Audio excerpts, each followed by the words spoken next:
અમદાવાદમાં તાપમાનનો પારો 45 ને પાર પહોંચ્યો અને શહેરમાં હીટ વેવની આગાહી કરાઈ છે। ત્યારે આટલી કાળઝાળ ગરમીમાં લોકો ઘરની બહાર નીકળવાનું ટાળે છે। ત્યારે ટ્રાફિક સિગ્નલ પર ફરજ બજાવતા જવાનોની પરિસ્થિતિ પર ન્યૂઝ 18 ગુજરાતીએ રિયાલિટી ચેક કર્યું હતું। શહેરના લાલ દરવાજા ટ્રાફિક સિગ્નલ પર ગરમીમાં પણ જવાનો પોતે ફરજ નિભાવતા નજરે પડ્યા। જેઓ સ્થાનિક વેપારીએ આપેલી છત્રી નીચે ગરમીમાં આશરો લે છે અને પીવાના પાણીની પણ કોઈ સુવિધા નથી હોતી। તંત્ર દ્વારા અમુક દિવસના અંતરે ઓઆરએસના પેકેટનું વિતરણ કરવામાં આવે છે।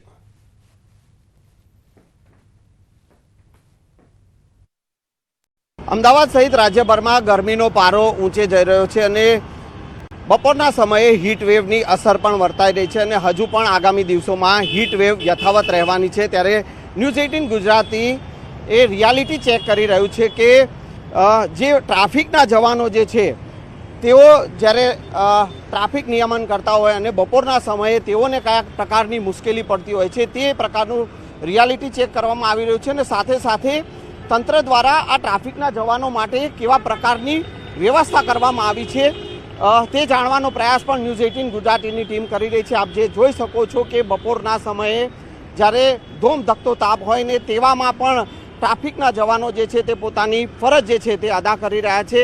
હાલ આ છે લાલ દરવાજાનું ટ્રાફિક જંકશન કે જ્યાં આપ જોઈ શકો છો કે આ ટ્રાફિકના જવાનો માટે જે બેઠક વ્યવસ્થા આપ જે જોઈ શકો છો કે અહીંયા એક સ્થાનિક વેપારી દ્વારા એક છત્રી આપવામાં આવી છે અને એ છત્રીના નીચે થોડી વારે જ્યારે આકરો તાપ હોય ત્યારે ટ્રાફિકના જવાનો જે છે આ રીતે છત્રીના નીચે આશરો લઈ અને પોતે હાશકારો મેળવતા હોય છે। તેઓ માટે પીવાના પાણીની પણ વ્યવસ્થા જે છે તે અહીંયા જોવા મળી રહી છે।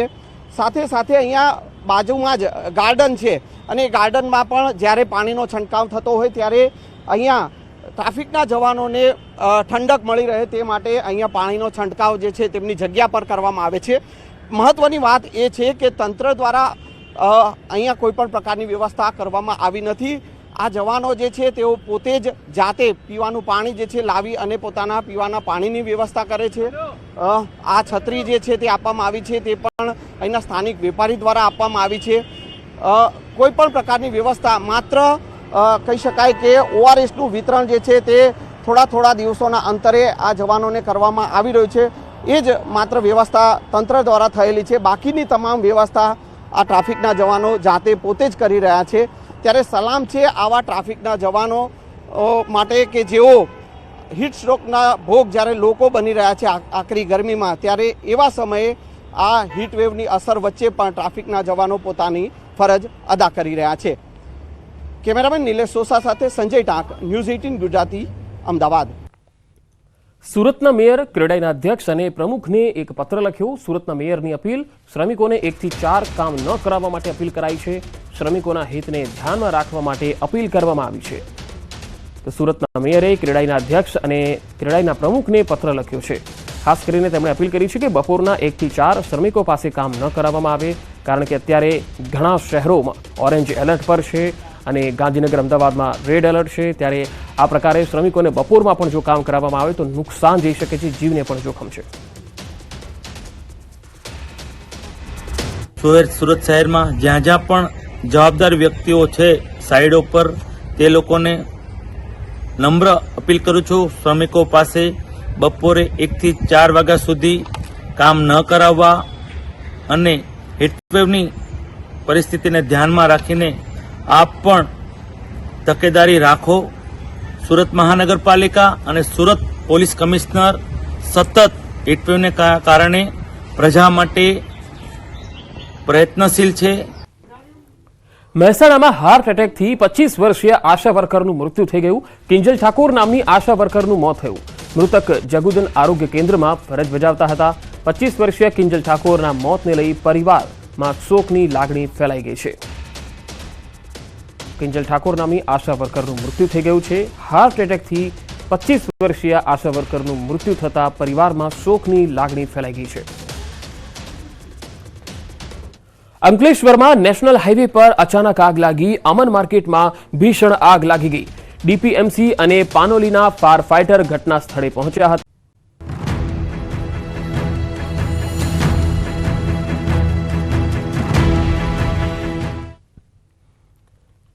ગરમીથી ધરતીપુત્રોની સ્થિતિ ખૂબ જ ખરાબ છે. ગરમીથી વાવેલો પાક બળી ગયો છે. વાત આણંદની કરીએ તો આણંદના તારાપુરના ખેડૂતોની વ્યથા સાંભળશો તો તમને ખ્યાલ આવશે કે ખેડૂતોની સ્થિતિ કેવી છે.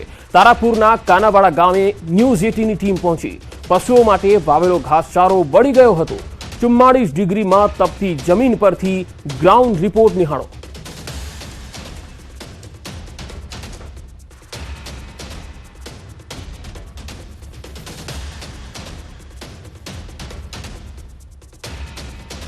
મધ્ય ગુજરાતનો આણંદ જિલ્લો 44 ડિગ્રી તાપમાન, ઓરેન્જ એલર્ટ પણ ડિક્લેર થયું છે. ત્યારે રિયાલિટી ચેક માટે ધરતીપુત્રોની શું સ્થિતિ છે તે જાણવા માટે ન્યૂઝ 18 ગુજરાતી આણંદ જિલ્લાના તારાપુર તાલુકાના ગ્રામીણ વિસ્તાર કાનાવાડા ગામે પહોંચ્યું છે.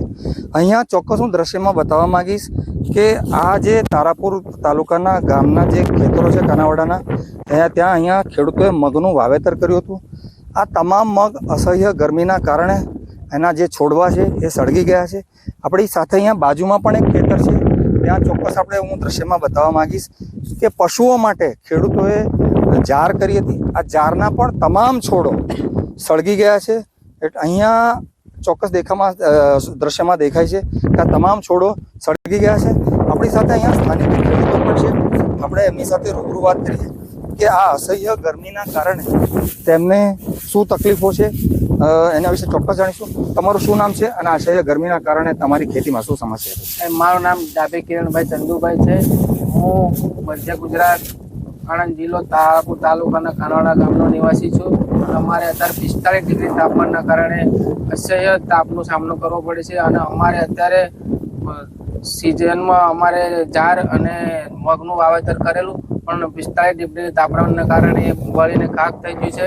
અને અમારે તો ચોમાસામાં પણ આવી તકલીફ થાય છે અને અમારે તો પીડા ઉપર પાટું લાગી છે અને તેના કારણે અમારે ઘણો સામનો કરવો પડે છે.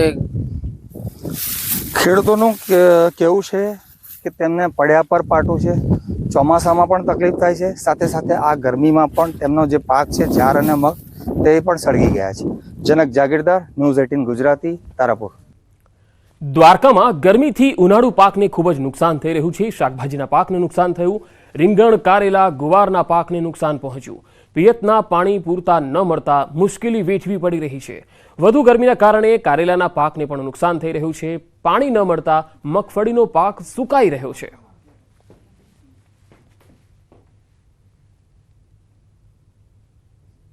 આ વખતે તાપમાન એવડું છે ને કે માન લો કે ફૂલ અવસ્થા એમાં કારેલા થાય છે, તો તાપમાનના લીધે આપણે પાણી દઈએ તો પાણી બળી જાય છે, એવડું તાપમાન વધી જાય છે.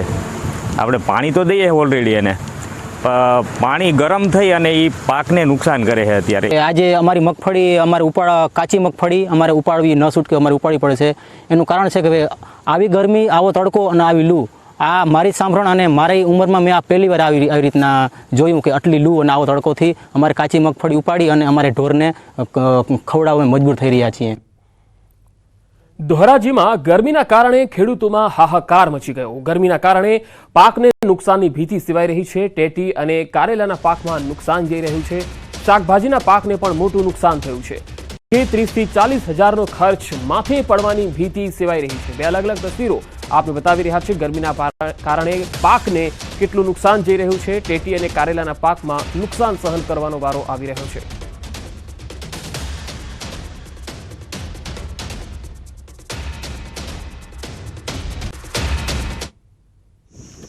ટેટીન તરબૂચનું જે વાવેતર કર્યું છે એમાં ખર્ચો અત્યારે 30-40 હજારનો વીઘે થાય છે અને સામે ઉત્પાદન થાય છે 30 હજારનું માંડ. હવે જેટલું ખર્ચો કર્યો એટલું થાય, તમારી મહેનત તો જાય છે, એમાં આ ટેમ્પરેચર વધુ આવે એટલે માલ જાજો બગડે છે. જાજો 40-45% જેવું નુકસાન આવે. આ ગરમી તાપમાન એવડું પડે છે.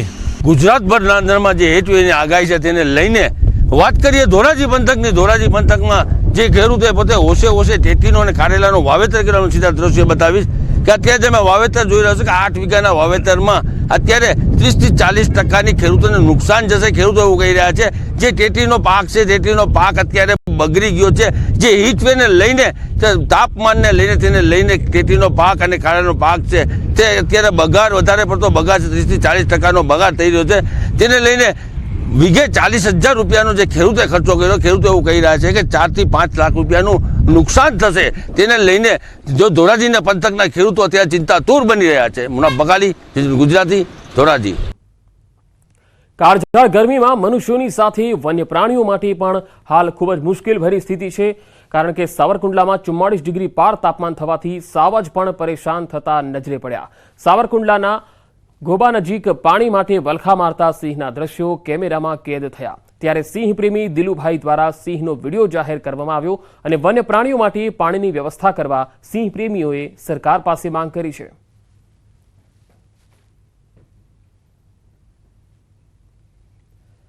માણસોની સાથે પશુઓ પણ બની રહ્યા છે શિકાર. પશુ પક્ષીઓને પણ લૂ લાગવાના બનાવો સામે આવી રહ્યા છે. ગરમીના કારણે અનેક ચામાચીડિયાના મોત થયા. દાહોદના છાબ તળાવમાં ચામાચીડિયાના મૃત્યુ થયા. તો દાહોદના છાબ તળાવથી આ તસવીરો આવી રહી છે, જે આપણે બતાવી રહ્યા છે. ન માત્ર માણસો પરંતુ પશુઓ પક્ષીઓને પણ હવે ગરમીના કારણે મૃત્યુ થવાના બનાવો સામે આવી રહ્યા છે. અનેક ચામાચીડિયા ગરમીના કારણે મોતને ભેટ્યા. દાહોદના છાબ તળાવ વિસ્તારના આ દ્રશ્યો આપ જોઈ રહ્યા છો કે ગરમીના કારણે ચામાચીડિયા હોય, ચકલી હોય, જે સૌથી વધારે મૃત્યુ પામ્યા હોય ગરમીના કારણે. તો આ બંને જે છે એ પશુ પક્ષીઓ જે છે એમને સૌથી વધારે નુકસાન વેઠવું પડી રહ્યું છે. બનાસકાંઠામાં કલેક્ટરના જાહેરનામાનો ભંગ. જિલ્લામાં આગામી 25 તારીખ સુધી હીટવેવની આગાહી છે. શ્રમિકો 12 થી 4 દરમિયાન કામ કરતા નજરે પડ્યા. બપોરે કામ ન કરવાના તંત્રના આદેશની એસી તેસી થઈ. મલાણા ગામ નજીક સ્કૂલના બાંધકામની કામગીરી ચાલુ હતી. બપોરના સમયે પણ કામગીરી ચાલુ રાખવામાં આવી. જાહેરનામામાં કહેવામાં આવ્યું છે કે ગરમીના કારણે 12 થી 4 દરમિયાન શ્રમિકો પાસેથી કામ ન કરાવવું અને આરામ આપવો. પરંતુ અહીંયા તંત્રના આદેશની જ એસી તેસી થઈ રહી છે. 25 તારીખ સુધી હીટવેવની આગાહી છે, પરંતુ બનાસકાંઠાથી આ તસવીરો જોઈ શકો છો કે ભર બપોરે શ્રમિકો કામ કરે છે. અમદાવાદમાં ગરમીથી બચવા નવો નુસ્ખો. ટ્રાફિક સિગ્નલ પર લગાવાઈ નેટ. નેટ લગાવવાથી વાહન ચાલકોને આંશિક રાહત પડી છે. ડીજીપી અને સીપીના માર્ગદર્શનથી આ નેટ લગાડવામાં આવી છે, જેથી ટ્રાફિક સિગ્નલ પર જે ઊભા રહેવું પડે છે અથવા તો વેઇટિંગ કરવું પડે છે ટ્રાફિકના કારણે, તેથી ગરમીથી હેરાન ન થાય અથવા લૂ લાગવાના બનાવો ન બને તે માટે આ પ્રકારની નેટ લગાવવામાં આવી છે, જેથી તડકાથી તેમને બચાવી શકાય.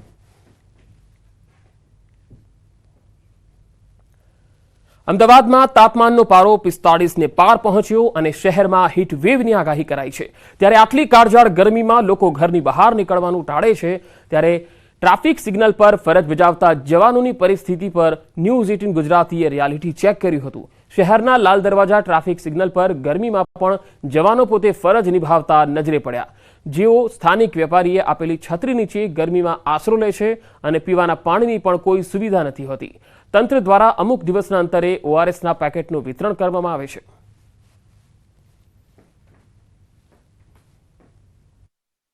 અમદાવાદ સહિત રાજ્યભરમાં ગરમીનો પારો ઊંચે જઈ રહ્યો છે અને બપોરના સમયે હીટવેવની અસર પણ વર્તાઈ રહી છે અને હજુ પણ આગામી દિવસોમાં હીટવેવ યથાવત રહેવાની છે. ત્યારે ન્યૂઝ 18 ગુજરાતી એ રિયાલિટી ચેક કરી રહ્યું છે કે જે ટ્રાફિકના જવાનો જે છે તેઓ જ્યારે ટ્રાફિક નિયમન કરતા હોય અને બપોરના સમય